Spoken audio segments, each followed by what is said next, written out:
Kid. All right. Hey. Son. What were we some... Oh, you're dead. Can't have the little secret getting out.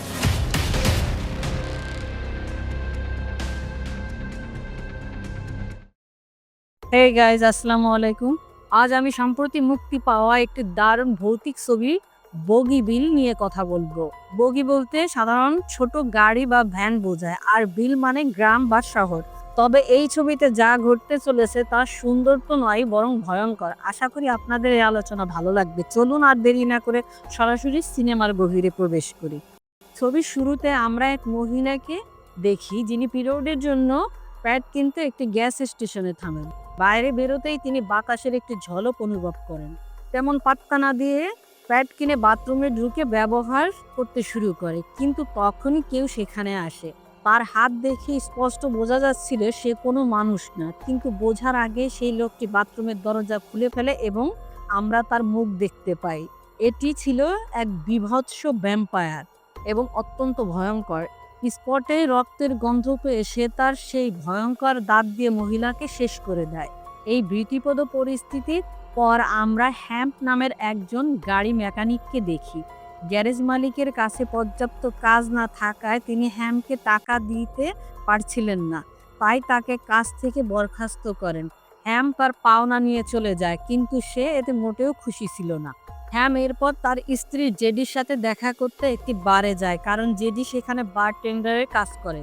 সেখানে গিয়ে সে তার বন্ধু নিককে দেখতে পায়, যে দুটি মেয়েকে পানীয় দিচ্ছিল। জেডির সাথে কথা বলতে শুরু করতেই একজন লোক এসে নিকের সাথে ঝগড়া শুরু করে। পরিস্থিতি সামলাতে হ্যামকে মাঝখানে আসতেই হয় এবং নিকের জন্য আসা ঘুষিটা হ্যামের মুখে লাগে। বারের মালিক জেডিকে তার স্বামী হ্যাম্পের কারণে এইসব হয়েছে বলে খারাপ কথা বলতে শুরু করে।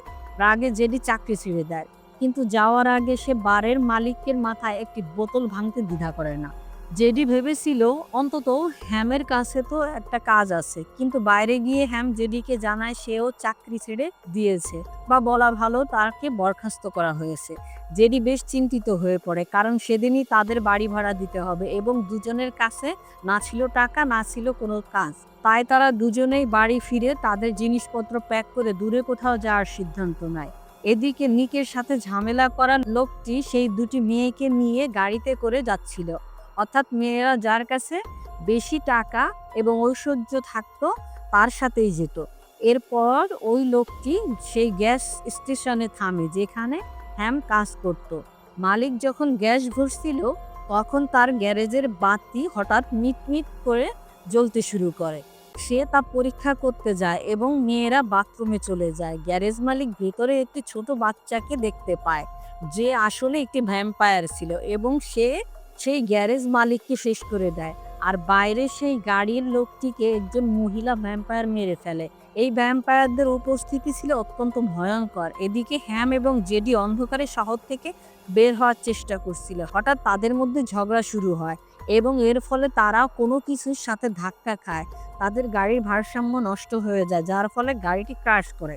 গ্যারেজে পুলিশ আসে, সেখানে শেরিফ জিম এবং একজন ফরেনসিক বিশেষজ্ঞ ডক্টর ক্যারেল উপস্থিত ছিলেন। ডাক্তার ক্যারেল গ্যারেজের মালিকের মৃতদেহ দেখে বিস্মিত হন, কারণ তার দেহের কাছে এক ফোঁটা রক্ত ছিল না, না দেহের ভিতরে না আশেপাশে। শেরিফের ধারণা ছিল যে এটি কোনো পশুর কাজ, কিন্তু ক্যারেল বুঝতে পারে যে এটি আসলে কোনো ভ্যাম্পায়ারের কাজ। তিনি শুনেছিলেন এই শহরে ভ্যাম্পায়ারদের বিপদ বেড়ে গেছে এবং এমন ঘটনা অনেক ঘটেছে। এরপর আমরা একটি দম্পতিকে দেখি, যারা জঙ্গলে ক্যাম্পিং করতে এসেছিল। তাদের ক্যাম্পেইন ঠিক না থাকার কারণে রাতে যখন তারা দুজনেই তাদের তাঁবুতে ছিল, তখন সেখানে একটি ভ্যাম্পায়ার আসে এবং সেই দম্পতিকে শেষ করে দেয়। এরপর হ্যাম্প এবং জেডিকে দেখানো হয়, যারা জীবিত ছিল, কিন্তু তাদের ছোটোখাটো আঘাত লেগেছিল। তারা দুজনে গাড়ি থেকে নেমে দেখতে শুরু করে যে তারা কোন জিনিসের সাথে ধাক্কা খেয়েছে। তখন তারা জানতে পারে যে সম্ভবত তারা কোনো মানুষের সাথে ধাক্কা খেয়েছিল, কারণ তাদের গাড়ির বন্টিনের সাথে পোশাকের এক টুকরো লেগেছিল। কিন্তু আমরা জানি এটা কোনো মানুষ হতে পারে না, বরং এটি নিশ্চিতভাবে ভ্যাম্পায়ার হবে, যারা ইচ্ছাকৃতভাবে এমনটা করেছে। যাই হোক, কিছুক্ষণ খোঁজাখুঁজির পর তারা কাছে একটি পরিত্যক্ত টেইলর পার্ট খুঁজে পায়, এবং এই কারণেই এই সিনেমার নাম বগিবিল। বগি মানে একটি ছোট কার্ট বা ট্রেইলার, এবং বিল মানে একটি শহর বা গ্রাম। এখানে প্রচুর ভ্যান দাঁড়িয়েছিল, যা ইঙ্গিত দেয় যে এখানে কখনো না কখনো মানুষ এসেছিল বা থাকে। তখনই সেই পার্কের মালিক ক্রফট সেখানে আসে, যে তাদের দুজনের দিকে বন্দুক তাক করে। তারা দুজন বলে যে গত রাতে তাদের সাথে দুর্ঘটনা ঘটেছিল এবং তারা কেবল কাজের সন্ধানে বাড়ি থেকে বের হয়েছিল। কিন্তু তখনই ক্রাফট একটি চমকপ্রদ কথা বলে যে তার ছাড়া সেখানে আশেপাশে কেউ থাকে না। তাহলে যদি এমনটা হয় তাহলে আশেপাশে সেই ভ্যানগুলো কার ছিল? যাই হোক, ক্রাফট এরপর তাদের জিজ্ঞাসা করে যে তাদের খুঁজতে কেউ আসবে কিনা। তখন তারা বলে যে হয়তো আসবে না, কারণ তারা দুজনেই তাদের বাড়ি থেকে অনেক দূরে চলে এসেছে এবং তাদের কোনো পরিচিত আপনজন নেই। এরপর ক্রাফট তাদের দুজনকে একটি কাজের প্রস্তাব দেয়। হ্যাম ও জেডি কাজ নিয়ে আলোচনা করার জন্য তাদের ট্রাকে যায়, কিন্তু তারা দ্রুতই ফিরে আসে এবং ক্রাফটের কাছে বলে যে হ্যাঁ, তাদের সেই কাজটি খুব প্রয়োজন, মানে স্পষ্ট প্রয়োজন থাকা সত্ত্বেও একটু নাটক তো করতেই হয়। এরপর ক্রাফট তার বাড়িতে নিয়ে যায় এবং বলে যে তাদের সকাল সন্ধ্যা সবসময় এখানে থাকতে হবে এবং বিনিময়ে এসে তাদের 3 বেলা খাবার এবং থাকার জায়গা দেবে। হ্যাম জিজ্ঞাসা করে টাকার কি হবে? তখন সে বলে যে টাকারও কোনো সমস্যা হবে না। এরপর ক্রাফট হ্যামকে বাড়ি দেখাতে শুরু করে এবং সেখানেই হ্যাম তাকে সেই টেইলার পার্কের গল্প জিজ্ঞাসা করে। তখন ক্রাফট বলে যে এই পার্কটি তার শালকের। আমরা অতীতের একটি দৃশ্য দেখি যেখানে আমরা সেই শিশুটিকে দেখতে পাই যে সেই গ্যারেজের মালিককে শেষ করেছিল এবং সেই গাড়ির লোকটিকে শেষ করেছিল। সেই মহিলা ভ্যাম্পায়ারও সেখানে ছিল, যার নাম আসলে ট্রেস এবং আসলে ক্রাফটের বোন। আর যে ভ্যাম্পায়ার জঙ্গলের ভিতর সেই দম্পতিকে তাঁবুর ভিতরে শেষ করেছিল, সেও সেখানেই ছিল এবং এরাই ক্রাফটের শ্যালক, যার নাম ম্যাডিসন, যার এই টেইলর পার্কটি ছিল, অথবা বলা যায় প্রযুক্তিগতভাবে এখনো আছে। কিন্তু কোনো কারণে ট্রেস, ম্যাডিসন এবং সেই ছোট্ট মেয়েটি, অর্থাৎ দুজনেরই যে মেয়েটি, তারা কোনো কারণে ভ্যাম্পায়ারে পরিণত হয়েছে। যাই হোক, এখন বলে যে আগে সেই পার্কটি খুব চলতো, কিন্তু তারপরে ধীরে ধীরে এটি বন্ধ হয়ে গেছে। এখন হঠাৎ করে ক্রাফট হ্যাম্পের হাত শক্ত করে ধরে ফেলে এবং হ্যামকে বলে কখনো বাড়ি থেকে বাইরে যাবে না এবং অ্যাট্রিকো বেসমেন্ট থেকে তো কঠোরভাবে দূরে থাকবে। এখন হ্যাম্প এই সব কথা তার স্ত্রী জেডিকে জানায় এবং বলে যে তার এই কাজটা ঠিক মনে হচ্ছে না এবং ক্রাফটকেও তার ঠিক মনে হচ্ছে না। কিন্তু জেডি বলতে থাকে যে যদি তারা এই কাজ না করে তাহলে তাদের না আছে থাকার জায়গা এবং না আছে তাদের খাওয়ার জন্য টাকা। তাই হ্যামকে জেডির কথা মানতে হয়। এরপর ক্রাফট হ্যাম্পের টেইলরগুলো দেখায় এবং সেখানে আমরা মাটিতে একটি কঙ্কাল দেখতে পাই, যা পোড়া ছিল। ক্রাফট বলে যে সে বিলি কুপের ছেলে ছিল এবং সম্ভবত খুব ধীর ছিল, তাই সে আগুনে পুড়ে মারা গিয়েছিল। কিন্তু এই কথাটি বেশ অদ্ভুত, এখনো হয়তো এখানে আশেপাশে আগুন লেগেছিল অথবা ব্যাপারটা অন্য কিছু ছিল। এইসব দেখে হ্যাম খুব ভয় পেয়ে গিয়েছিল এবং সে ক্রাফটকে তাকে সবকিছু বিস্তারিতভাবে বলতে বলে। কিন্তু ক্রাফট এখানে হামকে সেখানে সবকিছু দেখার জন্য নিয়ে এসেছিল এবং দ্রুতই আমরা জানতে পারি যে আসলে সেই টেইলারগুলির ভিতরে আর কেউ না, বরং ভ্যাম্পায়ার থাকে এবং তারা কেবল রাতেই বাইরে আসতো। যাই হোক, হ্যাম সেই ভ্যাম্পায়ারকে দেখেও এখনো বুঝতে পারছিল না যে সেখানে কি ঘটছে, অর্থাৎ এই কঙ্কালটিও একটি ভ্যাম্পায়ারের ছিল এবং আমরা বুঝতে পারি যে সূর্যের সংস্পর্শে আসতেই এরা পুড়ে যেত। ক্রাফট শুরু থেকেই হ্যাম এবং জেডিকে ক্রমাগত ইঙ্গিত দিচ্ছিল যে সেখানে কি ঘটছে, কিন্তু তবুও হয়তো তারা এটা বুঝতে উপেক্ষা এবং অবহেলা করছিল, অথবা বলা যায় যে তারা এ কথাটি মেনে নিতে চাচ্ছিল না। এখন হ্যাম বলে যে সে জেডির সাথে সেখান থেকে চলে যাবে, কিন্তু ক্রাফট বলে সে কোথাও যেতে পারবে না, কারণ এখানে সমস্ত ভ্যাম্পায়ার তাদের গন্ধ পেয়ে গেছে এবং যদি তারা সেখান থেকে যায় তাহলে সমস্ত ভ্যাম্পায়াররা তাদের দুজনের পিছনে আসবে এবং তাদের শেষ করে দেবে। ক্রাফট হ্যামকে সেখান থেকে তাকে সাহায্য করতে বলে এবং সমস্ত ভ্যাম্পায়ারদের তাকে সুরক্ষিত রাখতে বলে, যেহেতু এখন হ্যাম তার আর কোনো উপায় নেই। তাই সে ক্রাফটের কথা মেনে নেয়। হ্যাম জেডিকেও সব কথা বলার চেষ্টা করে, কিন্তু তাকে কিছু বলতে পারে না। তাদের কথা থেকে আমরা এটাও বুঝতে পারি যে তারা বুঝেছিল অ্যাট্রিকের ভিতরে ভ্যাম্পায়ার থাকে এবং বেসমেন্টের ভিতরেও এই কারণেই ক্রাফট বলেছিল যে তারা সেখান থেকে দূরে থাকুক। এরপর ক্রাফটকে সেই শিশুটির সাথে কথা বলতে দেখা যায় এবং যেমনটি আমরা বলেছিলাম এর নাম লিলি এবং সে ক্রাফটের মেয়ে ছিল। অর্থাৎ যেমনটি শুরুতেই আমরা অনুমান করেছিলাম যে এই শিশুটি আসলে মেডিসন ও ট্রেস্টের মেয়ে হতে পারে, এমনটা ছিল না। এখানে সে ক্রাফটের মেয়ে, যে কোনো কারণে ভ্যাম্পায়ার হয়ে গিয়েছিল। এখন সে লিলিকে জানায় যে এখানে নতুন লোক এসেছে, তারাই ক্রাফটের মৃত্যুর পর সবার যত্ন নেবে। এরপর সে বেসমেন্টের দরজা লক করে সেখান থেকে চলে যেতে শুরু করে। রাতে যা হলো, হ্যাম বাইরের থেকে কিছু আওয়াজ শুনতে পায়, তাই সে বাইরের দরজা খোলার চেষ্টা করে, কিন্তু সেখানে তালা লাগানো ছিল এবং তখনই ক্রাফট সেখানে আসে এবং তাকে পরিষ্কারভাবে বলে দেয় যে যদি সে রাতে বাইরে বের হয় তাহলে সে মারা যাবে। এরপর আমরা নিককে একটি মেয়ের সাথে সেই বারের সামনে দেখি, তখনই লিলি সেখানে চলে আসে, তাদের দুজনের উপর আক্রমণ করে। এরপর দৃশ্যটি পরের দিনে চলে যায় এবং ক্যারেল জিনকে জানায় যে গতকাল হামলায় যে বেঁচে গিয়েছিল তার কথা থেকে এটাই প্রমাণিত হয় যে এই সমস্ত হামলা ভ্যাম্পায়াররাই করছে, কারণ বেঁচে যাওয়া ব্যক্তি ক্রুসিফিক্স করেছিল এবং তাই হয়তো সে বেঁচে গিয়েছিল। এবং সম্ভবত তাদের গ্রামে একটি নয় বরং অনেক ভ্যাম্পায়ার থাকে।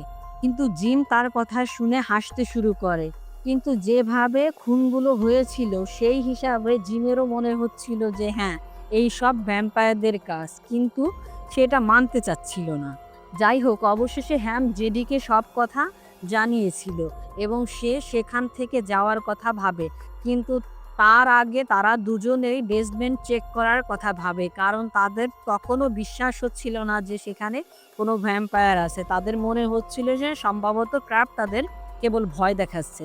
এদিকে জিম সেই বারের মালিককে জিজ্ঞাসাবাদ করে এবং জানতে পারে যে সেই লোকটি গায়েব, যার সাথে হ্যাম এবং তার বন্ধু নিকের ঝগড়া হয়েছিল এবং সেই গ্যারেজের মালিকও মারা গিয়েছিল, যে হ্যামকে কাজ থেকে বের করে দিয়েছিল। আর এইভাবে জিমের মনোযোগ হ্যামের দিকে চলে যায় এবং এখন অবশেষে হ্যাম এবং জেডি এই মামলার প্রধান সন্দেহভাজন হয়ে ওঠে, কারণ তারাই দুজনে সেখান থেকে গায়েব ছিল এবং তাদের বাকি সবার সাথে কোনো না কোনোভাবে সম্পর্ক ছিল। অন্যদিকে যেই ক্রাফট হ্যামের কাছে যায় তখনই সে তাকে বেসমেন্ট খোলার জন্য বলে এবং যখন ক্রাফট রাজি হয় না তখন হ্যাম তার বন্দুক তুলে তার দিকে তাক করে। এরপর ক্রাফট বেসমেন্টের দরজা খোলে, সেই জেডি এবং হ্যাম নিচে গিয়ে বাতি জ্বালায়। তখনই মেডিসন, ট্রেস্ট এবং লিলি তাদের জন্য নিচে অপেক্ষা করছিল। মেডিসন তাদের দুজনকে এতটা ভয় দেখাচ্ছিল যে এখন তারা দুজনেই স্বপ্নেও সেখান থেকে যাওয়ার কথা ভাবতে পারবে না এবং তাদের দুজনেরই ভ্যাম্পায়ার এবং ক্রাফটের বলা প্রতিটি কথায় বিশ্বাস হয়ে গিয়েছিল এবং তারা এই কথাও জানতে পেরেছিল যে ক্রাফট এই সব কিছু তার মেয়ে লিলিকে বাঁচানোর জন্য করছিল। ওদিকে জিম হাসপাতালে নিকের কাছ থেকে হ্যাম এবং জেডির ব্যাপারে জিজ্ঞেস করতে থাকে, কারণ সে সেই হামলায় বেঁচে গিয়েছিল। তখন সে বলে যারা তার উপর আক্রমণ করেছিল তারা মানুষ ছিল না। এদিকে বাড়িতে ক্রাফট তাদের সব কিছু জানায়। সে জানায় যে একদিন একটি ভ্যাম্পায়ার এসে তাদের পোষা প্রাণীটিকে মেরে ফেলেছিল এবং এরপর সে ট্রাস্ট এবং লিলির উপর আক্রমণ করার চেষ্টা করে। তাদের দুজনকে বাঁচানোর জন্য সেই ভ্যাম্পায়ার মেডিসনকে কামড় দিয়েছিল, কিন্তু মেডিসন তাকে সূর্যার আলোকের কাছে নিয়ে গিয়েছিল, যার কারণে সেই ভ্যাম্পায়ার মারা গিয়েছিল। এখন ক্রাফট জানতো না যে মেডিসনও ভ্যাম্পায়ার হয়ে যাবে, তাই সে ততক্ষণে ফার্স্ট এড বক্স নিয়ে চলে এসে, কিন্তু আমরা দেখতে পাই যে মেডিসন লিলি এবং ট্রেসকেও কামড়ে দিয়েছিল এবং এখন এই তিনজনই ভ্যাম্পায়ার হয়ে গিয়েছিল এবং সেদিন রাতে ক্রাফটকে বলেছিল যে তাকে তাদের সুরক্ষিত রাখতে হবে এবং তখন থেকে সে তাদের সুরক্ষিত রাখছে। সে তাদের সুরক্ষিত রাখার কারণ তার মেয়েও এখন একজন ভ্যাম্পায়ার এবং সে তার স্ত্রীর মৃত্যুর আগে তার কাছে প্রতিশ্রুতি দিয়েছিল যে সে লিলিকে সবসময় সুরক্ষিত রাখবে। আরও একটি কথা ছিল যে লিলি দেখতে পেত না, কিন্তু ভ্যাম্পায়ার হওয়ার পর তার চোখের শক্তি সাধারণ মানুষের চেয়ে 10 গুণ বেশি হয়ে গিয়েছিল। ক্রাফট আরও একটি কথা জানায় যে এই সব কিছু আসলে 30 বছর আগে ঘটেছিল এবং যখন কেউ ভ্যাম্পায়ার হয় তখন তার বয়স আর বাড়ে না এবং আজ থেকে 20 বছর আগে সেই পার্কে একটি ভোজ হয়েছিল যেখানে মেডিসন, লিলি এবং ট্রেস অনেক লোককে শেষ করে দিয়েছিল এবং যারা যারা শেষ হয়েছিল তারা ভ্যাম্পায়ার হতে শুরু করেছে এবং বাকি যে ভ্যাম্পায়াররা হয়েছিল তারা বাকিদেরকেও ভ্যাম্পায়ারে পরিণত করেছিল। এরপর রাতে ক্রাফট তাদের দুজনকে বাইরে নিয়ে যায় এবং তাদের বাকি সমস্ত ভ্যাম্পায়ারদের সাথে পরিচয় করিয়ে দেয় এবং মেডিসন সেখানে এসে বলে যে তারা দুজন এখন ক্রাফটে চলে যাওয়ার পর তাদের সুরক্ষিত রাখবে। কিন্তু বিলিক, যে সবচেয়ে পুরনো ভ্যাম্পায়ারদের মধ্যে একজন ছিল, সে মেডিসনকে বলে যে তার মেডিসনের সুরক্ষার প্রয়োজন নেই। তখন বিলিক সেখান থেকে চলে যায় এবং তার সাথে তার সঙ্গীরাও চলে যায়। এবং আপনার মনে থাকবে শুরুতে বিলিকের সাথে সম্প্রতি মানুষের কঙ্কালও আপনাদের দেখানো হয়েছিল যে বাঁচতে পারেনি এবং এখানে কর্ট বলেছিল যে সে ধীর ছিল, যার মানে এটাই ছিল যে সে সূর্যের আলো থেকে বাঁচতে পারেনি, অথবা বলা যায় যে সে বুদ্ধিমত্তা দেখায়নি। এখন বাড়ি ফিরে কর্ট জানায় যে বিলিকুপ এবং তার বাকি সঙ্গীরা বাইরে বেশি দিন বাঁচতে পারবে না, কারণ তাদের কার্যকলাপ বেশ অদ্ভুত ছিল। পরের দিন জিম এবং ক্যারেল সমস্ত অফিসারদের জঙ্গলে ডেকে এনে তাদের সমস্ত ভ্যাম্পায়ারের কথা জানায়, কিন্তু সবাই তাদের কথাকে মজা মনে করছিল। কিন্তু এরপর সবাই বুঝতে পারে যে তারা মজা করছে না, বরং এটি একটি গুরুত্বপূর্ণ পরিস্থিতি। এদিকে রাতে হাসপাতালে বিলিক এবং বাকি সমস্ত ভ্যাম্পায়ার নিকের কাছে আসে এবং তারা নিককে জানালা থেকে বাইরে লাফ দিতে বলে। ভয়ে নিক লাফ দেয় এবং মারা যায়। এরপর তারা সবাই তার রক্ত পান করে। অন্যদিকে হ্যাম দুপুরে একটি গাড়ির নিচে একটি ভ্যাম্পায়ারকে পায় যে তার কাছে থেকে মুক্তি চাচ্ছিল। তখন হ্যাম তাকে সূর্যের আলোতে টেনে নিয়ে আসে এবং সেই ভ্যাম্পায়ার পুড়ে মারা যায়, কারণ সে এই সব আর করতে চায়নি, অর্থাৎ মানুষকে শেষ করতে চায়নি।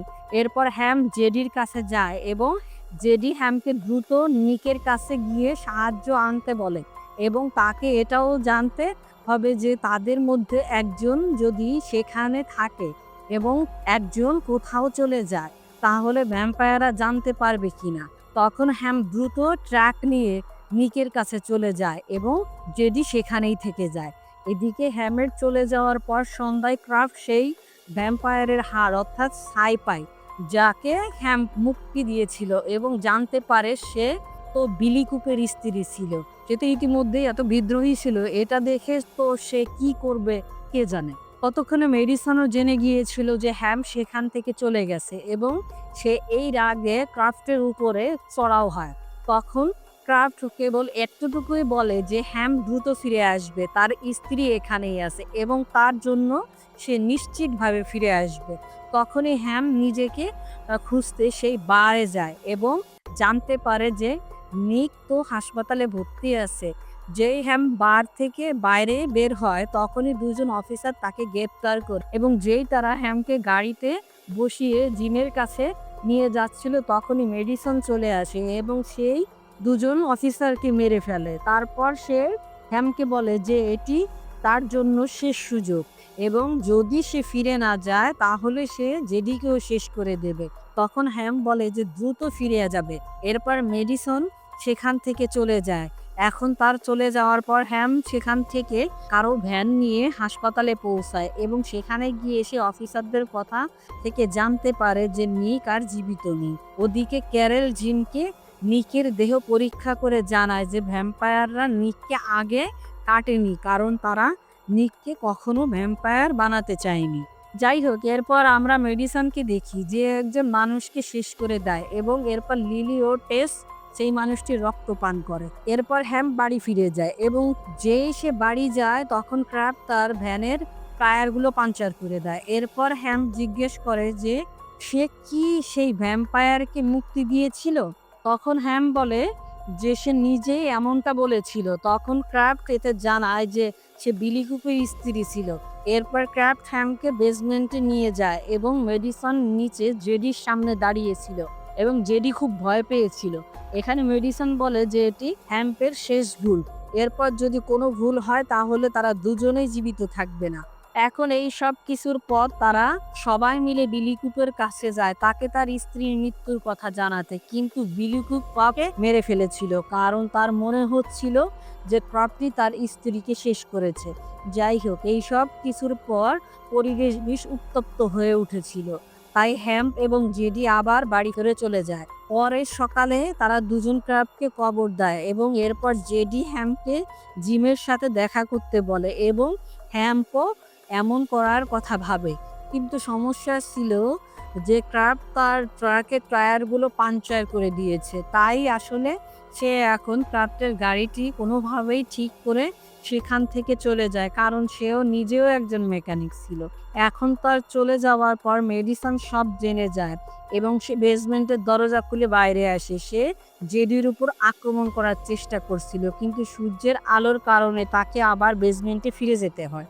ওদিকে হ্যাম জিমের কাছে গিয়ে সবকিছু জানিয়েছিল এবং জিমও পুরোপুরি প্রস্তুত ছিল যে সে ভ্যাম্পায়ারদের শেষ করবে। এখন জিম সমস্ত অফিসারকে নিয়ে সেই ট্রেলার পার্কের দিকে যেতে শুরু করে এবং সবার গলায় ক্রুসিফিক্স পড়েছিল। এখন হ্যাম তাদের জানায় যে সেখানে অনেক ভ্যাম্পায়ার থাকে এবং তাদের সূর্যের আলোতে অর্থাৎ সকালে মারা সবচাইতে সহজ হবে। যাই হোক, কিছুক্ষণ পরই তারা সবাই পার্কে পৌঁছায় এবং এখানে সমস্ত অফিসাররা এক এক করে সমস্ত টেইলার থেকে ভ্যাম্পায়ারদের বাইরে বের করে মেরে ফেলতে শুরু করে এবং সৌভাগ্যবশত জেডি ঠিক ছিল। ওদিকে বেসমেন্টের ভিতরে যা হয় তা হলো মেডিসন খুবই স্বার্থপর প্রমাণিত হয়। সে ট্রেস এবং লিলিকে ছেড়ে পালিয়ে যায় এবং এরপর ট্রেস এই সব কিছুর জন্য লিলিকে দায়ী করতে শুরু করে। তখন লিলি রাগে ট্রেসকে ধাক্কা মেরে বাইরে পাঠিয়ে দেয় এবং ট্রেসও পুড়ে মারা যায়। এখন অফিসাররা বেসমেন্ট যায়, কিন্তু লিলি সেখানে লুকিয়ে থাকে এবং কিছুই করে না। এরপর হ্যাম ভিতরে যায় এবং দৃশ্যটি পরিবর্তন হয় এবং আমরা দেখি যে সমস্ত অফিসাররা গ্যারেজে যায় এবং সেখানেও প্রচুর ভ্যাম্পায়ার লুকিয়েছিল যারা তাদের উপরে আক্রমণ করে। এতে অনেক অফিসার মারা গিয়েছিল, কিন্তু তবুও জিম এবং ক্যারেল সমস্ত ভ্যাম্পায়ারদের শেষ করতে সক্ষম হয়। যাই হোক, তারা অনেক ভ্যাম্পায়ারকে শেষ করে দিয়েছিল, তাই ক্যারেল সেখান থেকে চলে যায় এবং জিমও সেখান থেকে যেতে শুরু করে। তখনই হ্যামকে মেডিসনকে খুঁজে শেষ করতে হবে, কারণ যদি সে জীবিত থাকে তাহলে সে তাদের দুজনকে জীবিত থাকতে দেবে না। তাই সে তাকে খুঁজতে গ্যারেজে যায়। সেখানে মেডিসন জেডির উপরে আক্রমণ করে এবং তাকে কামড়ে দেয়। হ্যামের আওয়াজ শুনে জিম এবং একজন অফিসার সেখানে আসে এবং তারা মেডিসনের উপরে গুলি করতে শুরু করে। তাদের কাছ থেকে বাঁচার জন্য মেডিসন একটি কম্বল নিয়ে সেখান থেকে পালিয়ে যেতে শুরু করে এবং কোনোভাবে সে বেঁচে যায়। আমরা দেখতে পাই যে জেডি এখন একজন ভ্যাম্পায়ারে রূপান্তরিত হয়ে গেছে।